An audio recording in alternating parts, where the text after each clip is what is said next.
কেন্দ্রীয় শহীদ মিনারে জুলাই অভ্যুত্থানের ঘোষণাপত্র, গুরুত্ব পাবে সংবিধান বাতিল বা সংস্কার, আইনি ভিত্তি নিয়ে প্রশ্ন। এবার হাসিনার নতুন গ্রাফিতিতে ছাত্র জনতার ঘৃণা ও ক্ষোভ, জুতা নিক্ষেপ, স্বৈরাচারের স্মৃতি মুছে ফেলার ষড়যন্ত্রের অভিযোগ। জুলাই অভ্যুত্থানে শহীদ ঢাকার ৭৭ পরিবারকে অনুদান, মামলা সহায়তায় 7 দিনের লিগ্যাল এইড সেল। আমরা যতদিন বেঁচে আছি, আমাদের একজন শহীদ পরিবার যতদিন আছে ততদিন আমাদের ফাউন্ডেশন থাকবে। জন অধিকার আদায়ে আরেকটি যুদ্ধের ডাক, তারেক রহমানের মতামতের ভিত্তিতেই দেশকে গড়ে তোলার আহ্বান। এবং সরকার কিংবা আদালত নিষিদ্ধ না করলে আওয়ামী লীগের নির্বাচনে বাধা নেই, চট্টগ্রামে সিএসি 6 মাসে হালনাগাদ ভোটার তালিকা। সরকার যদি কোনো দলকে নিষিদ্ধ ঘোষণা না করে তাদের রেজিস্ট্রেশন তারা আমরা বাতিল করতে পারি না।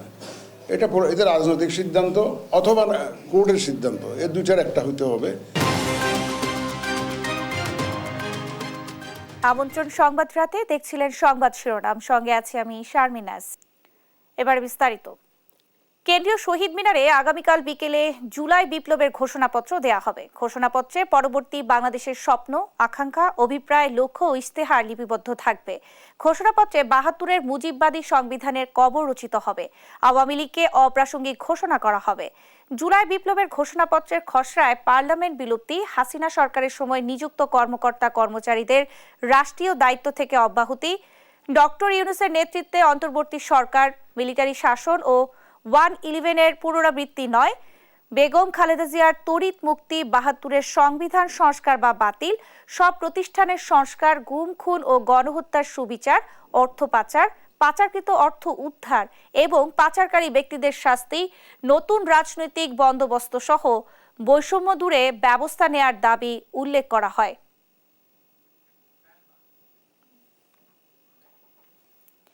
ঢাকা বিশ্ববিদ্যালয় মেট্রো রেলের পিলারে শেখ হাসিনার ঘৃণাস্তম্ভে গণজুতা নিক্ষেপ কর্মসূচি পালন করেছে শিক্ষার্থীরা। সোমবার দুপুরে ঢাকা বিশ্ববিদ্যালয়ের সব ক্রিয়াশীল ছাত্র সংগঠনগুলোর আয়োজনে এই কর্মসূচি পালন করে। এতে শেখ হাসিনার বিচার সহ পতিত স্বৈরাচারের দোষরদের বিচারের দাবিতে স্লোগান দেন শিক্ষার্থীরা। স্বৈরাচারের স্মৃতি মুছে ফেলার ষড়যন্ত্র প্রতিহত করার আহ্বান জানান তারা। হাসান মাহমুদের প্রতিবেদন, জানাচ্ছেন নাফিয়া ফারসানা। 15 বছর ধরে করা নিপীড়নের ক্ষোভ আছড়ে পড়ছে টিএসসির মেট্রো রেলের পিলারে নির্মিত শেখ হাসিনার ঘৃণাস্তম্ভে। ঢাকা বিশ্ববিদ্যালয়ের শিক্ষার্থীদের ডাকা জুতা নিক্ষেপ কর্মসূচিতে অংশ নেয় বিভিন্ন শ্রেণী পেশার মানুষ। নানাভাবে শেখ হাসিনার নির্মমতা মুছে ফেলার চেষ্টা হচ্ছে বলে অভিযোগ করেন শিক্ষার্থীরা। এবং 24-এ যে একটা অভ্যুত্থান হয়েছে, এই ছবি মোছার মাধ্যমে তারা ধীরে ধীরে মানুষের মন থেকে এটাকে মুছতে চাচ্ছে।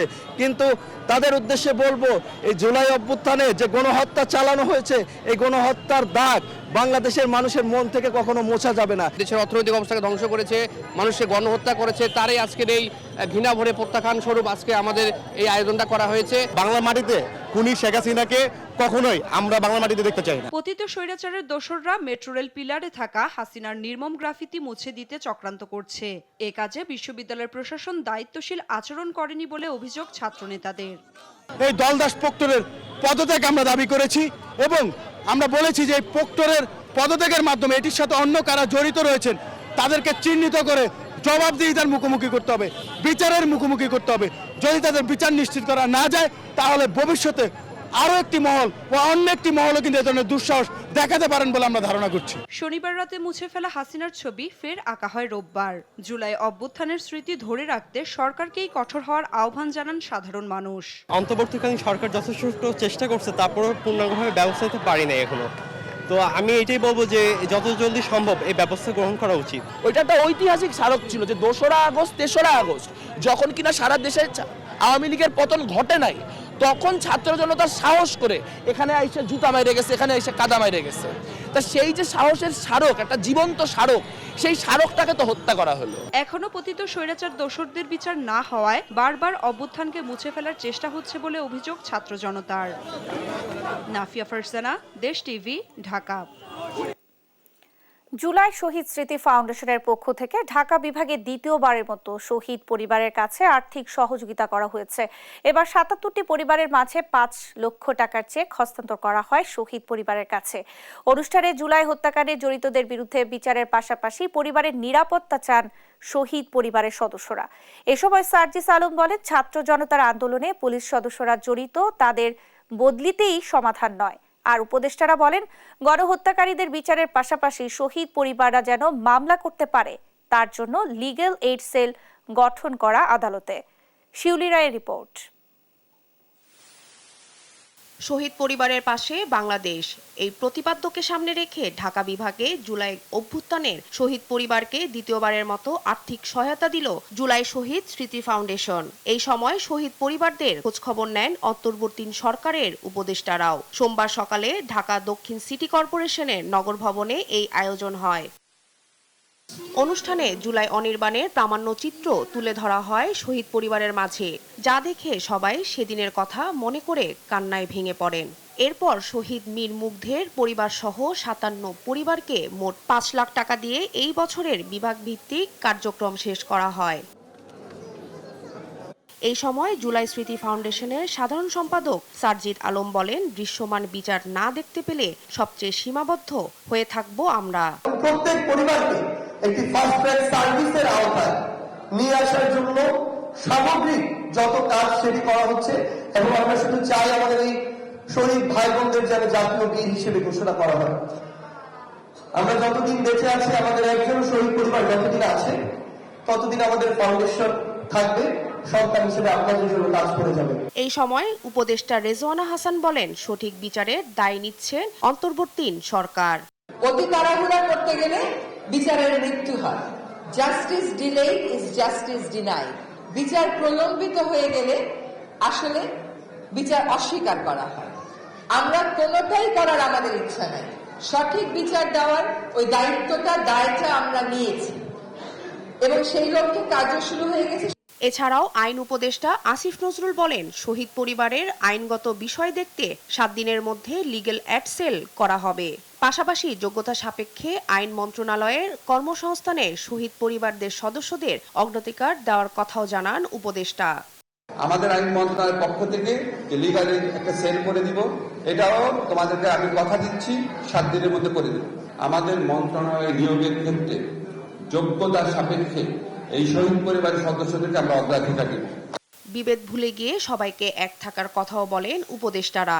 এই পর্যন্ত ৭০০ পরিবারকে আর্থিক সহায়তা দিয়েছে জুলাই স্মৃতি শহীদ ফাউন্ডেশন।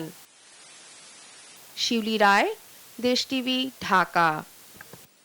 আকস্মিক যে কোনো পরিস্থিতি মোকাবেলার প্রস্তুতি রাখার পাশাপাশি অভ্যুত্থানের উদ্দেশ্য ধারণ করে স্থানীয় প্রশাসনকে কাজ করার নির্দেশনা দিয়েছেন অন্তর্বর্তী সরকারের প্রধান উপদেষ্টা ডক্টর মোহাম্মদ ইউনূস। বলেছেন, নাগরিক অধিকার নিশ্চিত করলে নিশ্চিত হবে সংখ্যালঘুদের অধিকার। নিত্যপণ্যের দাম নিয়ন্ত্রণে প্রয়োজনীয় ব্যবস্থা নেওয়ার নির্দেশনা দিয়ে বলেছেন, আইনশৃঙ্খলা বাহিনী যারা অপরাধের সাথে জড়িত তাদের বিচার হতে হবে। বিস্তারিত সাইফুল রিপনের প্রতিবেদনে।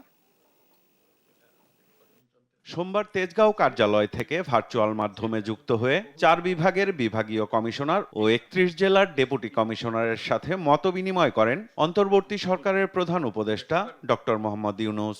অভ্যুত্থানের জন্ম হলো, সেটাকে ধারণ করে সেটার স্পিরিটকে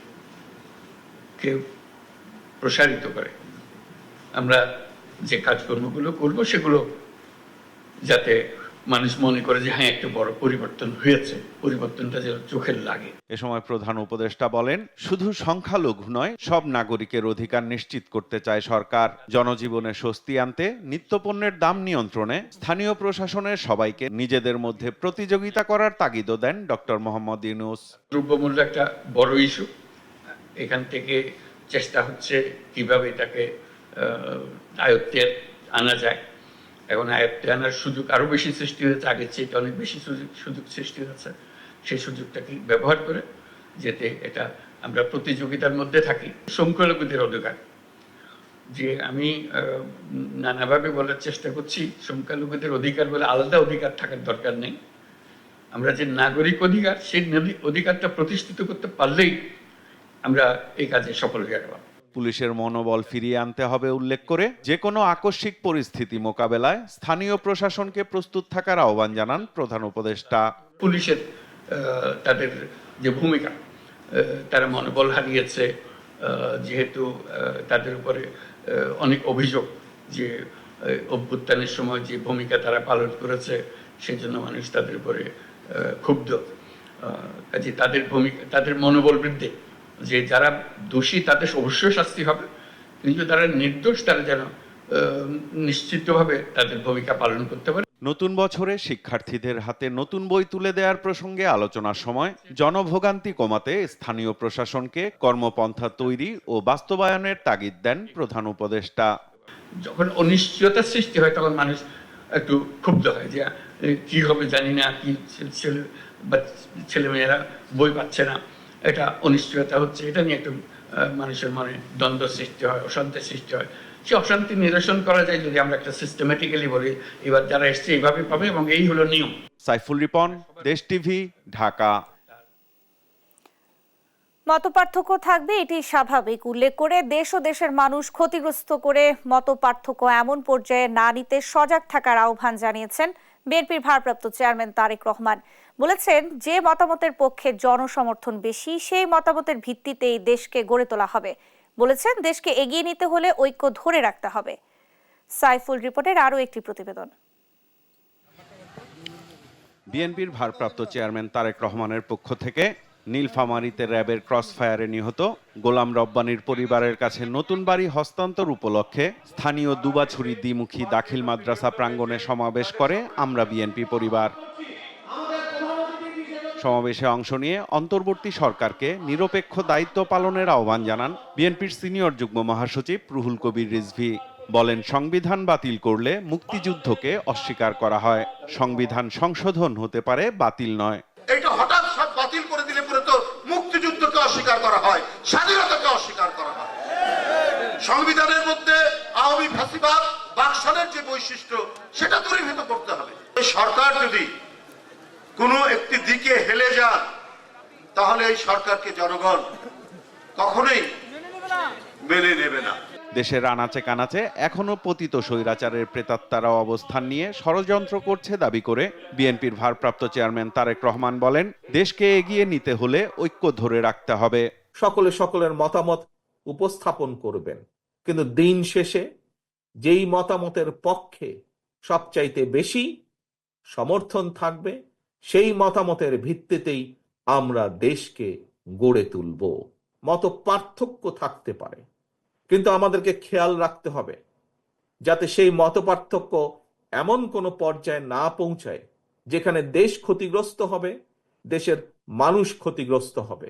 মানুষের যে অধিকার প্রতিষ্ঠার জন্য এত আত্মত্যাগ, সেই অধিকার ফিরিয়ে দেয়া সামনের বড় যুদ্ধ দাবি করেন বিএনপির ভারপ্রাপ্ত চেয়ারম্যান। যদি আমাদের এরকম একটি সরকারকে গড়ে তুলতে হয়, যেই সরকার মানুষের বিপদে পাশে দাঁড়াবে, যেই সরকার দেশকে সামনে নিয়ে যাওয়ার জন্য কাজ করবে, তাহলে প্রিয় ভাই বোনেরা, বাংলাদেশের দলমত নির্বিশেষে প্রতিটি সাধারণ মানুষকে এগিয়ে আসতে হবে। জনগণ বিএনপির সবচেয়ে বড় শক্তি উল্লেখ করে তারেক রহমান বলেন, বিএনপি সবসময় চেষ্টা করে জনগণের পাশে থাকতে, জনগণকে পাশে রাখতে। আমরা সকল সময় চেষ্টা করি জনগণের পাশে থাকতে, জনগণের পাশে থেকে জনগণকে পাশে রাখতে। সাইফুল রিপন, দেশ টিভি, ঢাকা।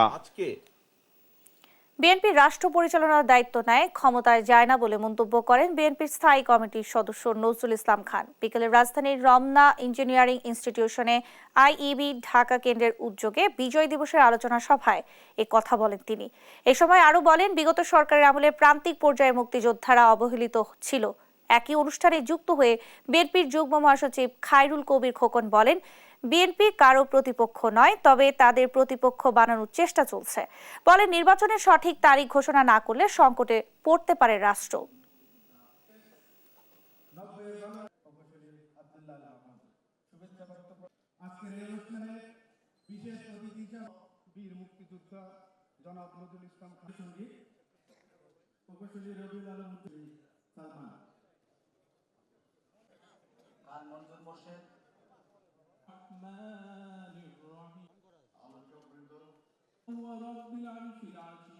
আজকে আমাদের প্রতিপক্ষ বানানো হচ্ছে বিএনপিকে এবং আমাদের রাজনৈতিক দলগুলিকে। এই সরকার কি আমাদের প্রতিপক্ষ? অন্তর্বর্তীকালীন সরকার আমাদের প্রতিপক্ষ নয়, আমরা পরিপূরক। আমরা বলবো এটা এই শহীদদের রক্তের বিনিময়ে এই অন্তর্বর্তীকালীন সরকার প্রতিষ্ঠা হয়েছে, আন্দোলন সংগ্রামের মধ্য দিয়ে এই সরকার প্রতিষ্ঠা হয়েছে, আমাদেরই সরকার। বিজয় তো শুধু মর্যাদা দেয় না। আপনারা নির্বাচন করেন অ্যাসোসিয়েশনের, এই বিজয় শুধুই কি মর্যাদা দেয়, দায়িত্ব দেয় না? আমি তো বলি যে আমরা যারা রাজনীতি করি, আমরা নির্বাচনে ম্যানিফেস্টো দিয়ে নির্বাচনে অংশ নেই, বিজয়ী হই, যথার্থ যেটা বলার সেটা হলো যে আমরা রাষ্ট্র পরিচালনার দায়িত্ব পাই, ক্ষমতায় যাই না। জামায়াতে ইসলামী আমির ডাক্তার শফিকুর রহমান বলেন, একদল ষড়যন্ত্রকারী সংখ্যালঘু এবং সংখ্যাগুরু বলে দেশকে বিভক্ত করতে চায়। এই বিভক্তির কবর রচনা করা হবে।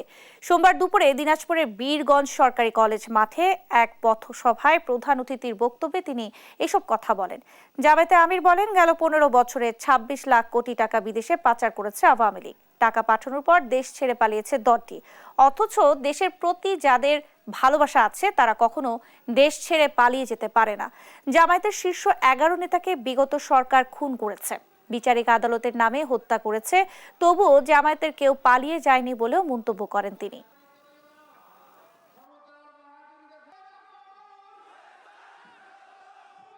সাম্প্রদায়িক উস্কানি দিয়ে বাংলাদেশের এই সৌন্দর্যকে নষ্ট করতে চায়। এখানে সংখ্যাগুরু এবং সংখ্যালঘু বলে এই দেশকে দুই ভাগে ভাগ করে পরস্পরের মুখোমুখি করে রেখেছে। আমরা এই বিভক্তির এখন কবর রচনা করতে চাই। 26 লক্ষ কোটি টাকা বাংলাদেশ থেকে বাইরে পাচার করা হয়েছে। কারা পাচার করেছে আপনারা সবাই জানেন। আগে তারা টাকা পাঠিয়েছে, পরে টাকার পিছনে তারা পালিয়ে গিয়ে সেখানে হাজির হয়েছে। প্রিয় দেশবাসী, দেশের প্রতি যাদের ভালোবাসা আছে, দরদ আছে, তারা কখনো দেশ ছেড়ে পালাতে পারে না। আপনারা জানেন, বাংলাদেশ জামাত ইসলামী একজন করে শীর্ষ 11 জন নেতাকে বিগত সরকার খুন করেছে, বিচারিক আদালতের মাধ্যমে হত্যা করেছে। আলহামদুলিল্লাহ 11 জনের একজনও বাংলাদেশ থেকে পালানোর কোনো চেষ্টা করেননি। প্রধান নির্বাচন কমিশনার এএমএম নাসির উদ্দিন বলেছেন, সরকার বা আদালত যদি আওয়ামী লীগকে নিষিদ্ধ না করে তাহলে দলটি নির্বাচনে অংশ নিতে কোনো বাধা নেই। সোমবার সকালে চট্টগ্রাম সার্কিট হাউসে ভোটার তালিকা হালনাগাদ ও ত্রয়োদশ জাতীয় সংসদ নির্বাচন উপলক্ষে মতবিনিময় সভায় তিনি একথা বলেন।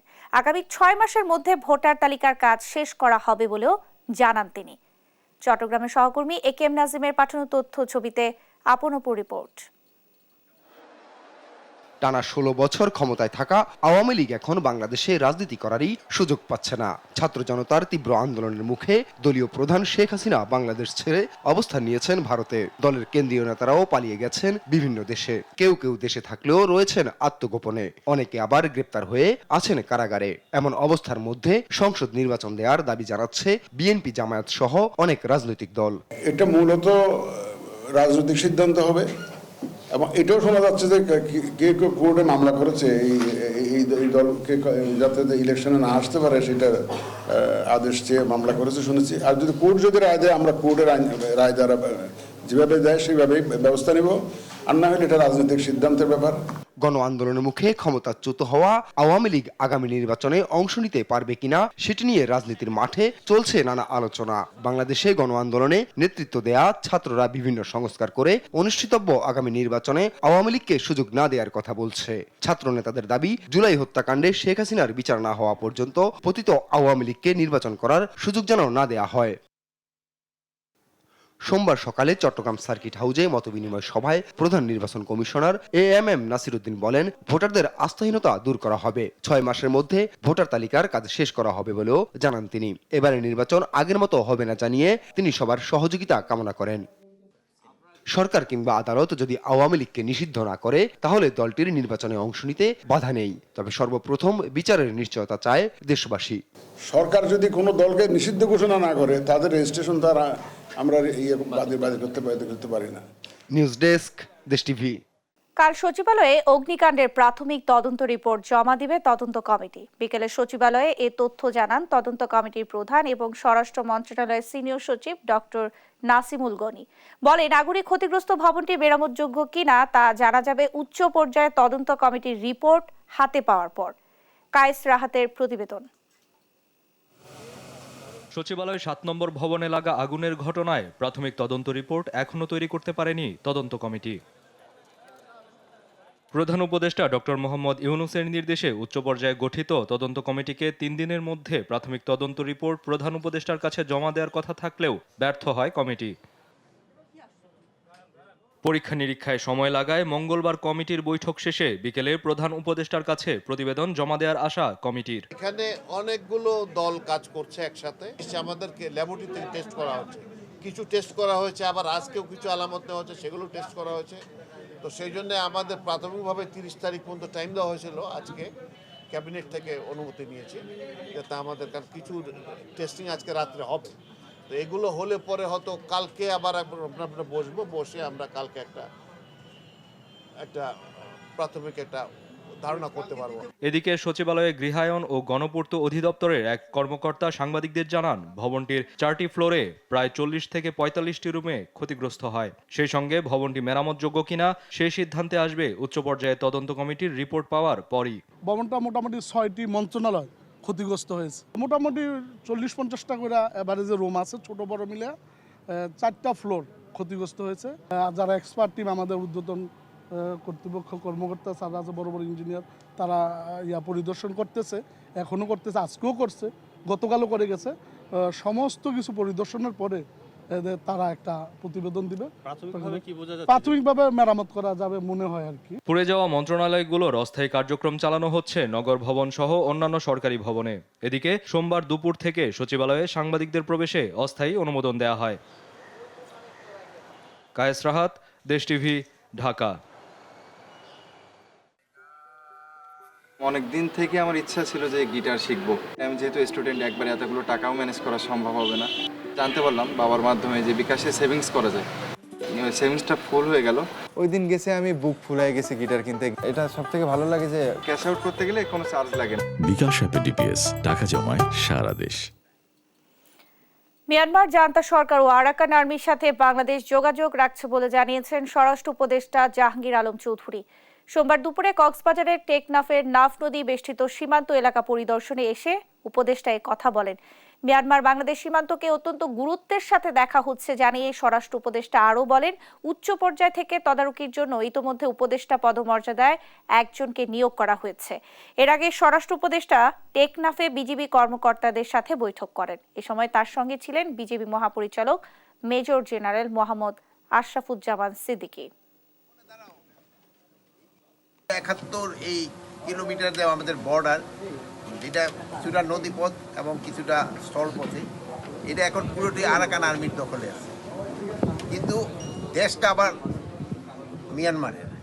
এখন আমাকে দুজনের সাথেই একটা সম্পর্ক বজায় রাখতে হচ্ছে এবং দুজনের সাথে আমাকে একটা যোগাযোগ আছে। প্রধান উপদেষ্টা একদম হাই রিপ্রেজেন্টেটিভ একজন, যার স্ট্যাটাস উপদেষ্টা দিয়ে একজন ডক্টর খলিলুর রহমানকে নিয়োগ করা হয়েছে। উনি কিন্তু এই ব্যাপারে সার্বক্ষণিক দেখাশোনা করতেছে। আর এই এলাকার যে বললেন যে এখানে অন্য কোনো সমস্যা নাই, আর অন্যান্য সব বাহিনীগুলি বিজিবি সহ তারা সব সময় খুব সজাগ আছে। চালের মজুদের কোনো ঘাটতি নেই বলে জানিয়েছেন বাণিজ্য উপদেষ্টা শেখ বশির উদ্দিন। তিনি বলেন, নতুন করে আমদানি হয়েছে 1 লাখ টন চাল, জাহাজ থেকে খালাস হচ্ছে 50,000 কেজি। বাজারে সরবরাহ ও মজুদের ঘাটতি থাকলে নেওয়া হবে ব্যবস্থা। সোমবার বিকেলে রাজশাহীতে টিসিবির কার্যক্রম নিয়ে অংশীজনদের মতবিনিময় সভা শেষে বাণিজ্য উপদেষ্টা এই কথা বলেন। টিসিবি স্মার্ট কার্ড করা হচ্ছে জানিয়ে বাণিজ্য উপদেষ্টা বলেন, বিগত দিনে টিসিবির কার্ডে অনিয়ম ছিল, এখন থেকে প্রান্তিক সাধারণ মানুষ এই কার্ডের সুবিধা পাবে, সে লক্ষ্যেই কাজ করে যাচ্ছে তার মন্ত্রণালয়। রোজা ও কোরবানি পর্যন্ত বাজারে ভোগ্যপণ্যের দাম সহনশীল থাকবে বলেও জানান উপদেষ্টা। আমি ব্যক্তিগতভাবে এসেছিলাম বিভিন্ন উপকারভোগীর বাড়িতে ঘুরে দেখে বোঝার জন্য যে উপকারভোগীর যে সিলেকশনটা ছিল সেটা সঠিক ছিল কিনা এবং এখানে কোনো ব্যত্যয় আছে কিনা। সো ব্যত্যয়গুলো বোঝার চেষ্টা করেছি, সেই অনুযায়ী নীতিতে যে সংশোধনগুলো আনা দরকার সেই সংশোধনগুলো বোঝার জন্য এটা আমার একেবারেই প্রাথমিক ভিজিট রাজশাহী অঞ্চলে। বাজারে পণ্যমূল্যের একটা স্থিতি থেকে আমরা নিম্নগামী দেখতে পাচ্ছি। আমরা আশা করি যে রমজান কেন্দ্রিক আমাদের প্রস্তুতি, যে ঠিক রমজান কেন্দ্রিক না, আমার চিন্তা ভাবনা এখন কোরবানি ঈদ কেন্দ্রিক। ইমাম মুয়াজ্জিনদের নতুন বেতন কাঠামো তৈরির আশ্বাস দিয়ে তাদের জন্য বছরে 2টি উৎসব বোনাস এবং মসজিদের নতুন নীতিমালা প্রণয়নের কথা জানিয়েছেন ধর্ম বিষয়ক উপদেষ্টা ডক্টর আফম খালিদ হোসেন।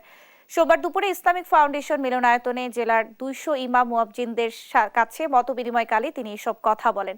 এই সময় মসজিদের ইমামকে ইচ্ছামতো চাকরিচ্যুত করা যাবে না বলে উল্লেখ করেন তিনি। পরে মসজিদ ভিত্তিক শিশু ও গণশিক্ষা কার্যক্রমের শিক্ষক, মসজিদের খতিব ও ইমাম মুয়াজ্জিনদের সাথে মতবিনিময় সভা করেন তিনি। এ সময় সংস্কার কাজ শেষে নির্বাচিত সরকারের কাছে ক্ষমতা হস্তান্তরের বিষয়েও কথা বলেন এই উপদেষ্টা।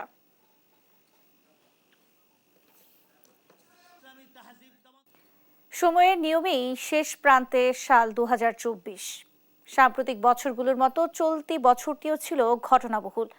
আন্দোলন, অস্থিরতা, অভ্যুত্থানের নতুন কিছু স্মৃতি যুক্ত হয়েছে এবছর। মুক্তির স্বাদ, বিজয় রক্ষার নতুন চ্যালেঞ্জ সময়কে করেছে আরো কঠিন।